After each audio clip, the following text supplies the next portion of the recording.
Welcome to the Caribbean Cricket Podcast, your one-stop shop for all things West Indies cricket. By the fans, for the fans.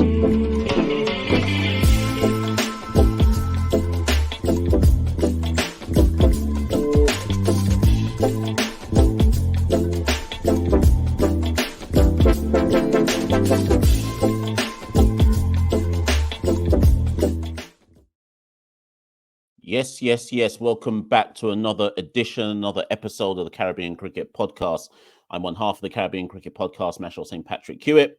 And, as I record this, it's the 4th of January, 2024. And I'd been meaning to do this episode, obviously, on the 1st of January. But because we did the 2023 award show on the 1st, it just meant there had to be a minor delay. But the episode is still relevant because West Indies aren't playing cricket at the moment.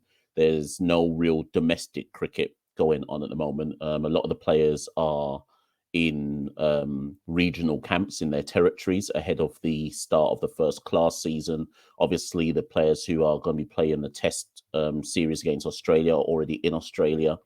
The under-19s, West Indies men's under-19s are getting ready for their trip to South Africa for their World Cup journey, etc. So what I just wanted to do, and I did the same thing last year. So if you go back into our archives, you'll be able to find the 2023 version of this particular episode. But I wanted to kind of just look ahead, as you kind of do, like if you have a podcast, it's important to look ahead to 2024 and, just do a kind of resolution show. So what I did earlier on is I wrote down straight off my dome. I didn't want to overthink this one. I didn't want to overplan this one because I think if we talk about the notion of goals and resolutions, it's got to be the things that immediately come to mind. I didn't want to deep dive into my head and go, what do I really want to see in an ideal world? I kind of also wanted to be realistic. So I wrote down the first set of things that came to mind. And in the end, I settled on 8. I settled on 8 things that I wanted to see happen by the end of 2024, or at least the processes put in place to make this be realistic within the realms of 2024, or certainly for the start of 2025. So bear with me. These are my 8 resolutions / wishes for West Indies cricket. And when I say West Indies cricket, I mean men's, women's, boys, girls, age groups, A-team, all of that, right? Territorial cricket, etc.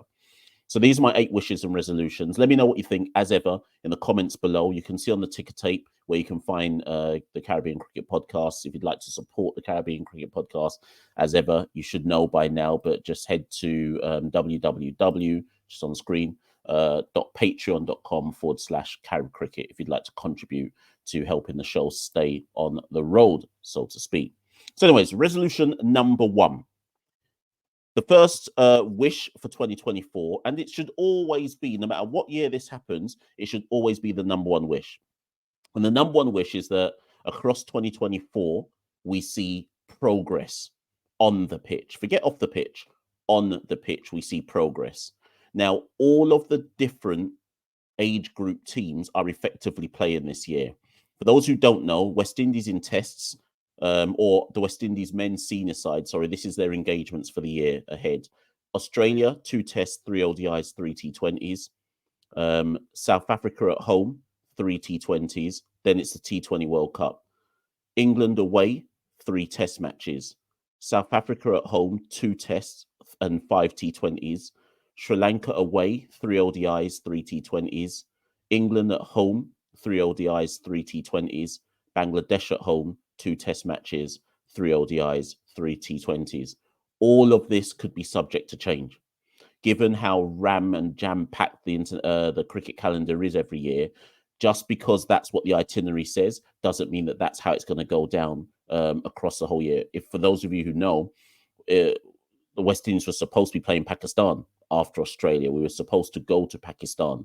However, that has already been moved, courtesy of Pakistan putting more importance on PSL and so on and so forth. So, like I say, things are subject to change. The senior women's team, they have Pakistan away, 3 ODIs, 5 T20s. Sri Lanka away, 3 ODIs, 3 T20s. Then it's the T20 World Cup, Women's T20 World Cup. And then India away, 3 ODIs, 3 T20s. The under-19 men's team have a World Cup starting in a couple of weeks. I'm not sure about any other international level cricket after that, but we obviously in the immediate horizon, they've got an under-19 World Cup. The Academy, West Indies Academy, will be touring Ireland in May. I hope to be there for that. As well as they'll be taking part in the First Class Championship, which is due to start next month, and the Super 50, obviously, at the end of the year as well. And same for the combined campuses and colleges team. I believe there will be some 18 cricket this year, but it's yet to be confirmed who our opponents will be. So we would assume there will be some 18 cricket as well. So when I talk about a resolution and a wish, I just want to see progress. Now, progress to me doesn't mean West Indies must win series. I mean, that would be great progress. I more see it as incremental progress. So we could lose some series, but we could win some. And to me, incremental progress is defined as are the respective teams in a better place at the end of the year, overall speaking, than they were at the beginning of the year. So, for example, the women's cricket team, senior team, was in a better place at the end of the year than how they started the year. We won away in Australia. Like, come on, that's already an incremental progress achievement point, right? The men's limited overside ended the year by winning 3 T20 series in a row, right? They beat England in an ODI series. So when we talk about progress on the pitch, I mean when you take stock at the end of 2024, have we had some incremental improvement?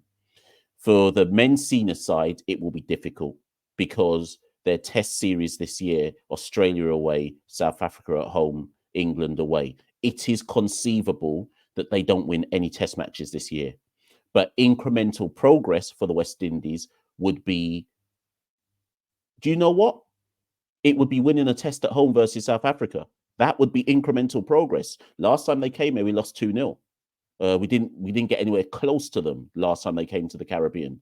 England away, we've won a test match in England on our last 2 visits to England in the COVID year 2020 and 2017. 2017, we won a test. We lost the series 2-1 both times, but we won a test. Obviously, we've beaten them in the Caribbean. So that wouldn't necessarily be progress to win a test in England. I think it'll be very hard for them to do it this time around with the whole Bazball thing. But I think I'd be earmarking that South Africa series as one where they could show some incremental improvement.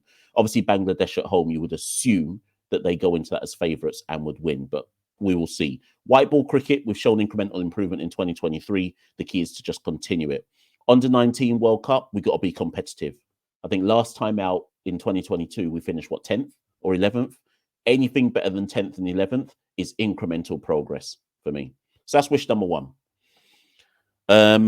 Sorry, I didn't say the women, the T20 World Cup again.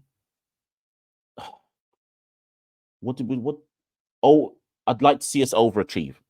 And overachieve would mean to beat one of the 4 member nations who are technically ahead of us on paper.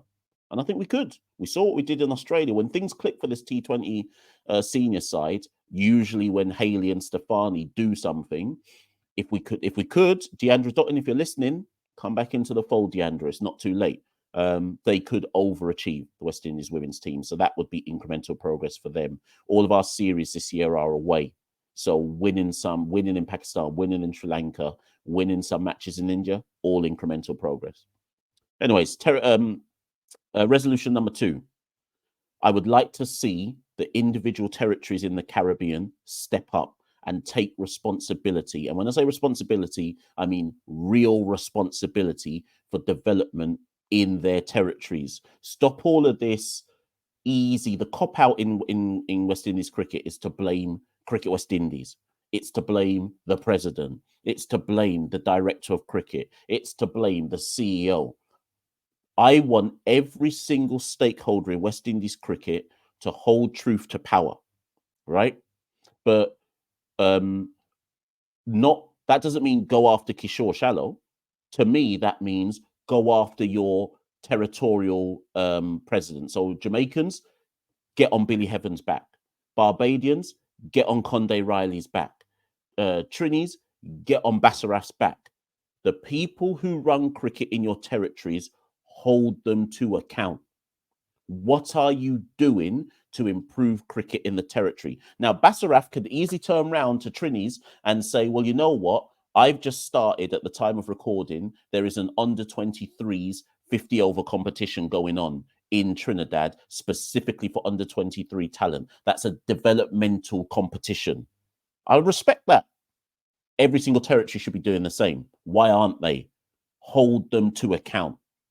So my resolution, one of my resolutions and wishes for this year is that territories do more. Stop looking at Cricket West Indies to give you money, and then when we ask you what you're doing with the money, you ain't doing jack shit. What is stopping the Jamaica cricket team touring Trinidad?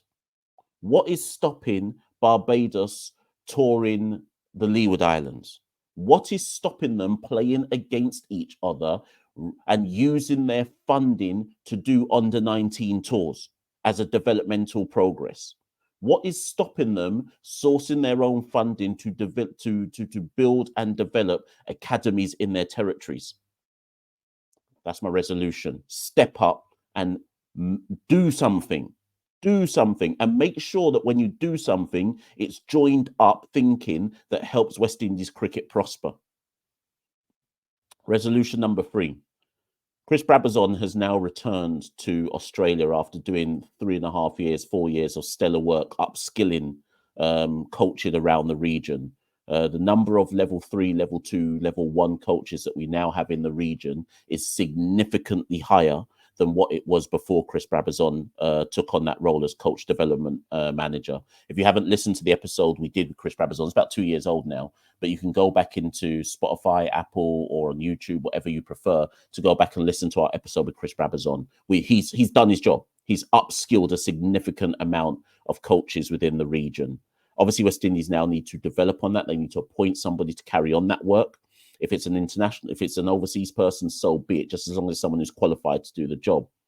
But what I would like to see this year is that same level of attention and detail that was given to coach development, I want to see given to pitch development.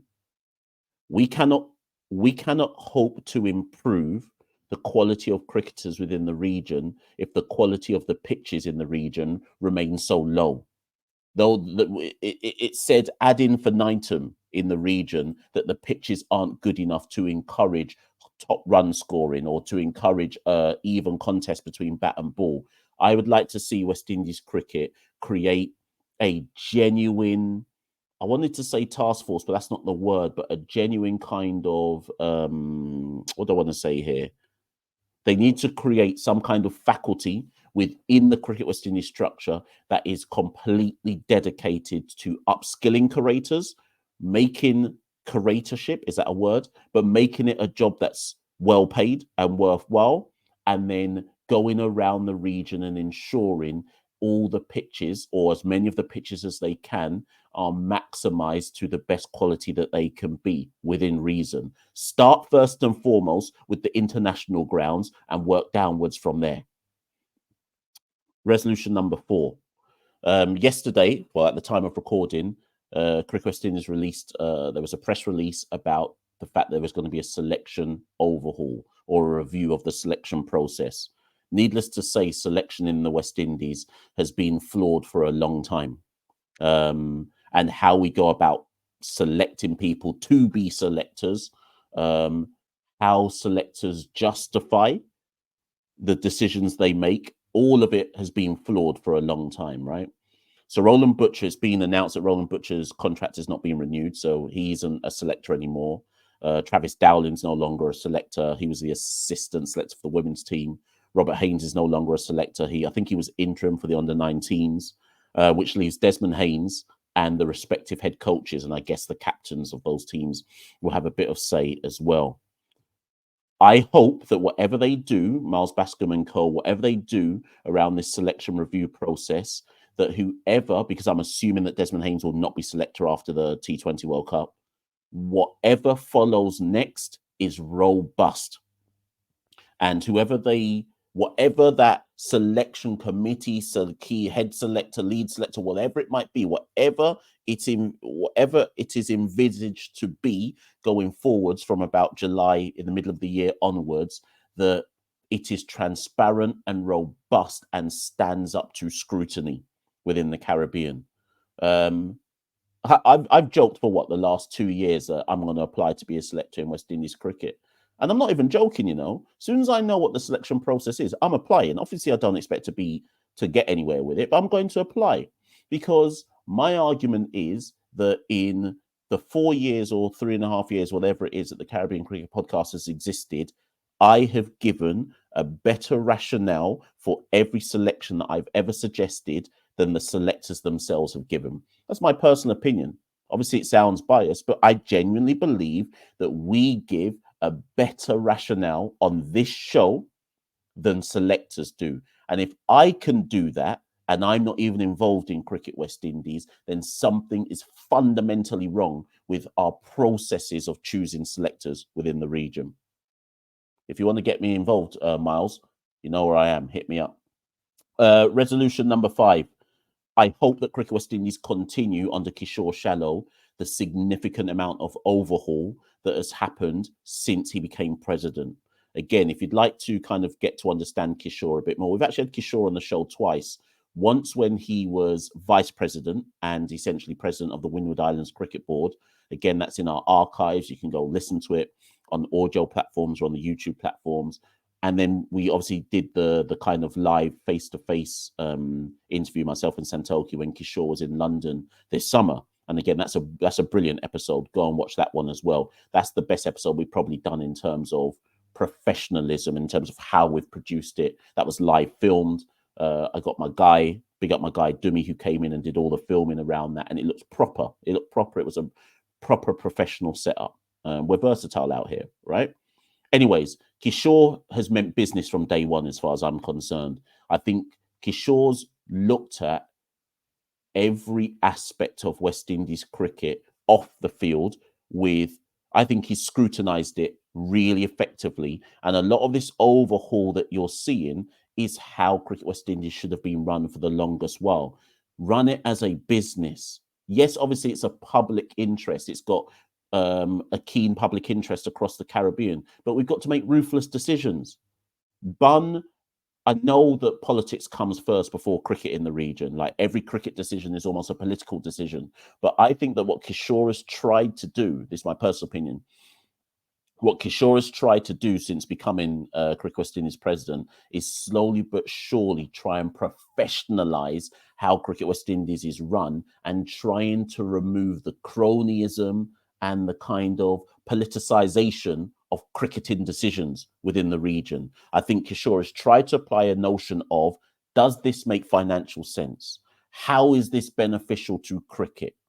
And where he's getting answers where it's like, this is not beneficial to our cricketing development to continue in this way, he's tried to make changes. Where he feels people are not up to scratch and that they're almost like cost benefit analysis, what you bring to us within the structures of the organization is not beneficial, I think he's made difficult decisions. And he said, you know what, you need to go.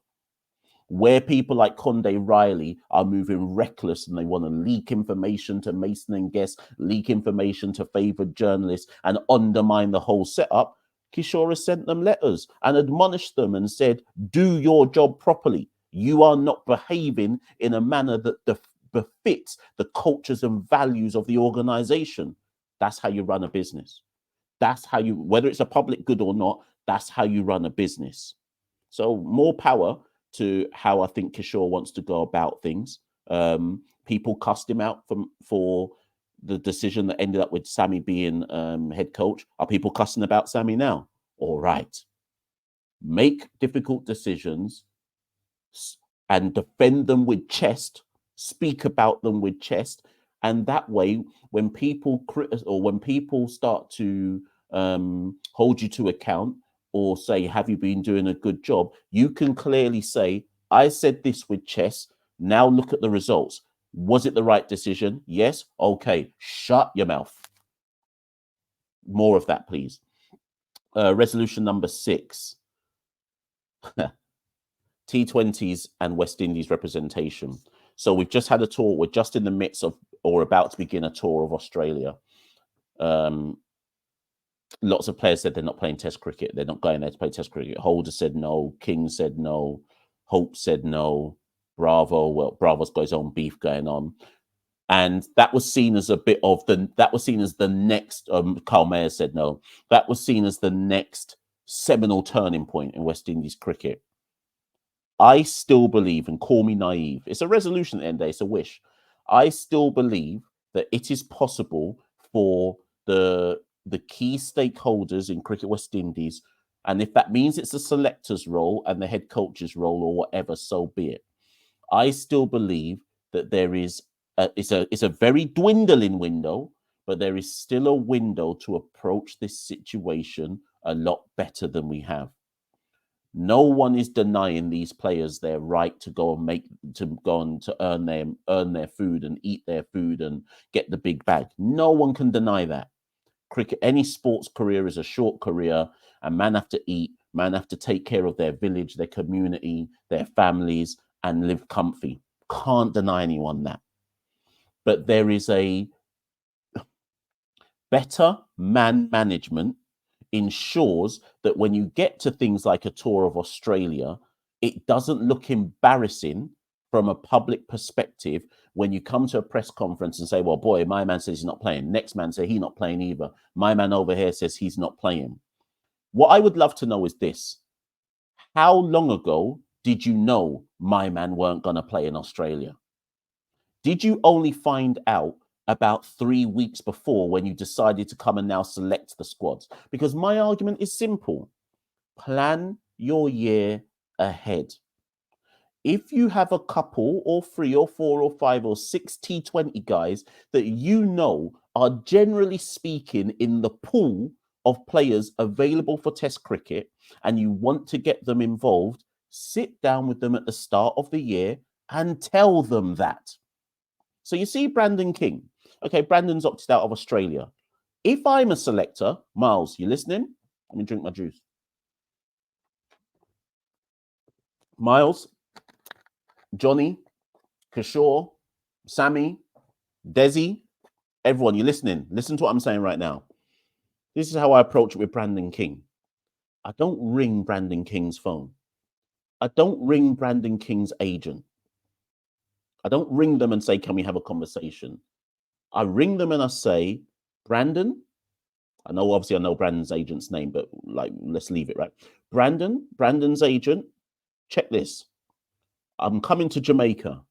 When are you available in the next month to a month and a half? I'm going to fly to Jamaica. Let's sit down. Can we go Usain Bolt's Tracks and Records in Constant Spring? Can we go? Can we sit down and hold the meds and have a conversation? I go to Tracks and Records now. And I say to Brandon King and his agent, check this. I am going to select you to tour England. I am going to select you to play at home versus South Africa. I am going to select you to play at home versus Bangladesh. You're in those squads regardless. I want you in them. Brandon then says to that, what? Rah, you know ahead of time that you're going to select me for them. I'm in. Because Brandon then knows, because Brandon wants to play Test cricket, don't get twisted. Brandon then knows, right, Desi, Andre Coley have come to me and they've said, you know what? This is our year. We already know we want you in the squads, right? Plan your T20 commitments around that because we want you to ride and die with us. Brandon then can say, cool, nothing's up in the air. I'm not waiting 3 weeks before to maybe get a phone call from Desi to say, do you want to come to Australia? I know 7 months ahead of time, they're going to pick me for the England tour, South Africa tour, Bangladesh tour. They're giving me a run. Tell me if that don't make more sense. Tell me if that don't make more sense. And by the way, I'm saying the same thing to Nicholas Pooran. And if Pooran then turns round to me and says, boy, you know what, Mash? Love for that. Love for that. I'm so grateful that you're considering me, but hear this. I don't want to play any Test cricket. Then we're cool. Because from the start of the year, Pooran said to me, you know what? I'm not really interested in that. We don't have to have no more conversation about that. That's how it would. If I'm being simplistic, tell me I'm being simplistic. But isn't that how it should run? We don't have the resources.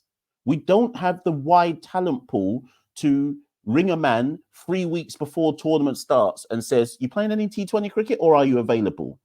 The way the market is working, you need to forward plan.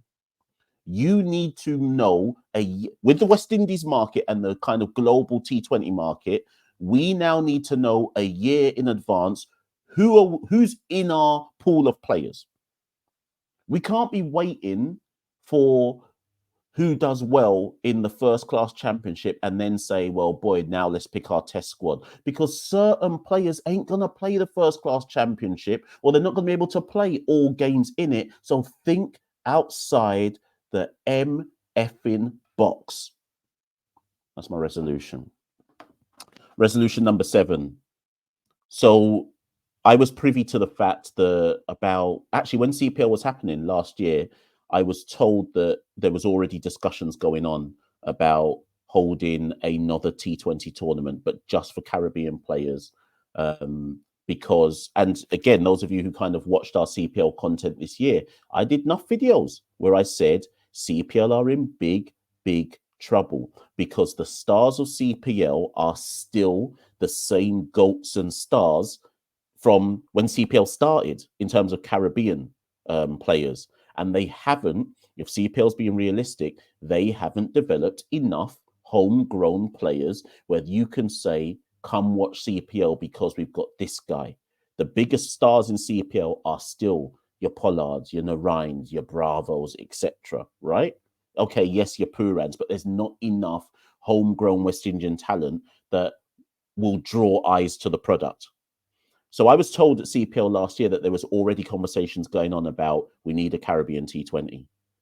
As I understand it at this junction, obviously this isn't, I'm not saying this is true, but my understanding is that CPL will run that tournament on behalf of Cricket West Indies. I don't know how the revenue share and split will go. I don't know if it's going to be something that they can sell to like TNT Sports or whatever.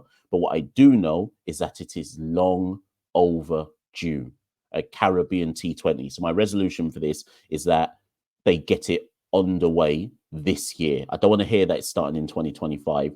Let's hopefully hear that it's starting this year. Whatever happened to the 60, by the way? Anyways, the last resolution, this one, I want Cricket West Indies to start the process for it with a view to it happening maybe in 2025. But it kind of links to my second resolution. We need under 23s cricket in the region, and we need it desperately. And let me explain why. We have an under 19 World Cup that's happening in a couple of weeks, right? Or starting in a couple of weeks. You saw our recent episode with Stefan Pascal, the captain, and Nathan Seeley, the vice captain. Jordan Johnson is getting a lot of press. He's the star player in the team, the Jamaican. Nathan Edward, Jewel Andrew. If you lot don't know about Jewel Andrew out of the Leeward Islands, look out for him, etc. But here's the problem, right? Let's just use Stefan Pascal as an example, right? Dominican can represent the Windward Islands. Let's say after this World Cup happens, right?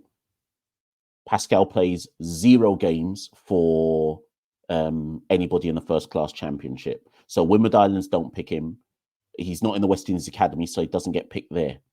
What cricket does Stefan Pascal then play after that World Cup until Super 50? Yes, he'll play some club cricket in Dominica. Yes, he might play in a couple of Windward Island-based tournaments, so he'll play for the Dominica senior side, I would assume, right? But because there's no representative under 23 cricket, so I would love, in an ideal world, I would love an under 23s West Indies first class championship. Or I would love territories to accept, similar to what Basraf has done in Trinidad, that we need under 23s championships, because there's no natural step up for the best under 19 players, right? Here's an example, people, right? Let me show you lot something. Let me show you something. I should have had this up beforehand, but I only just thought to say this now, right? Let's see if I can find it. Here we go. Right. So let me just give you some names. Can I find the squads? Bear with me. I should really have had this up before I'm right. This is the West Indies under 19 squad for the World Cup 2 years ago. Remember, this was in the Caribbean, right? I'm going to just go down the list and how many of these players are playing for their representative side. So most of these players now are 20, 21, 22, right? Akeem August, yes. Giovante Depi, I'll never get his surname right. Depizer, I can't remember. Anyways, apologies, Javante. No. Anaji Amory, no. Teddy Bishop, yes. Carlin Bowen Tuckett, he's in the academy, yes. Jaden Carmichael, we've seen him in some CPL stuff. McKenny Clark, yes. Rivaldo Clark, yes/no. Jordan Johnson, yes. Johan Lane, yes, he's in the academy. Anderson Mahase, no. Unless, did he play in the combined counties? Combined campuses and colleges. Matthew Nandu, Guyana have picked him up. Shakiri Paris was in the combined campuses and colleges team. Shiva Sankar, no. Isaiah Thorne, he's in the academy, right? The reserve players, Anderson Amadan, can't remember. Nathan Edward, he's on the cusp, I think, of the Wimmerd Islands team. Andel Gordon, no. Vasant Singh, no. Kevin Wickham, Barbados have picked him up, right? That's the under-19 World Cup team from 2 years ago, right? Shouldn't it be a case that every single one of those players should be involved in some kind of senior setup somewhere, even if it was West Indies Academy? And yes, a player can drop off, a player can fall off. But the fact is, I just went through that list, and I think off the top of my head, no more than 60% of them, or maybe 55% of them, have stepped up to the next level. And even that depends on if you think West Indies Academy is the next level. So do you see what I'm talking about? So my wish or resolution for 2024 is, what's the next step? We need an under-23s next step for those players who don't necessarily get a West Indies Academy pick, aren't getting picked up by their regional franchise side. So therefore, there's a gap in their cricket. We can't rely on club cricket to help them. It's a resolution. Listen, people, that was 8 resolutions for 2024, wishes for 2024. Get at me in the comments below. How many of them do you think are realistic? What's your take on it? Is there something that you think I'm missing? Do you know what? Sorry, I missed the 9th one. Apologies. The 9th one, sorry, my apologies, because it technically is included in the territory stuff, but I have to make it explicit because not everybody will think like this. My 9th one is, and I'm linking it back to the territories, which was resolution number 2. Everybody needs to do more to invest and develop women's cricket. So you know how I said for resolution number 2 that kudos to Basaraf, there's an under-23s tournament happening right now in Trinidad. What is every territory doing for women's cricket? I know Barbados, with the help of the Barbados Royals or the Royals franchise, they had that big thing with Hayley Matthews and developing women's and girls cricket in Barbados. But when you go from territory to territory to territory, forget Cricket West Indies, forget the kind of senior stage, what's happening on a territorial stage. So I'm making it explicit that I'm talking about women's and girls cricket and increasing funding and development, but it actually ties to issue number 2. What are the territories doing? Stop looking. Everyone stop looking at Cricket West Indies and trying to blame what I call the straw man and saying it's them. It's their fault. You can't look at Cricket West Indies first. You always have to look at territories first and say, but what's my own territory doing? Billy Heaven, you listening? You listening? Jamaica cricket fans, you listening? What's Billy Heaven done for women's cricket in Jamaica? Tell me, please. Tell me. Forget men's and boys, which is dead enough as it is. What's he done for women's cricket in Jamaica? And then this man saying that he wants to run another term. Come out of the job, man. Come out of the job. Hold these people to account. My name is Machel St. Patrick Hewitt, one half the Caribbean Cricket Podcast. That's my 2024 wishes and resolutions for West Indies cricket. If you think I've missed something out, by all means, get in the comments below. If you're listening to this on the audio platforms, hopefully I put this up sometime soon, then yeah, thank you. Remember to rate, review, like, share, subscribe, all of that. and stay locked in for some more content. We're always here. Peace. We rule the cricket world. Now the rules. Welcome to the Caribbean Cricket Podcast, your one-stop shop for all things West Indies cricket. By the fans, for the fans.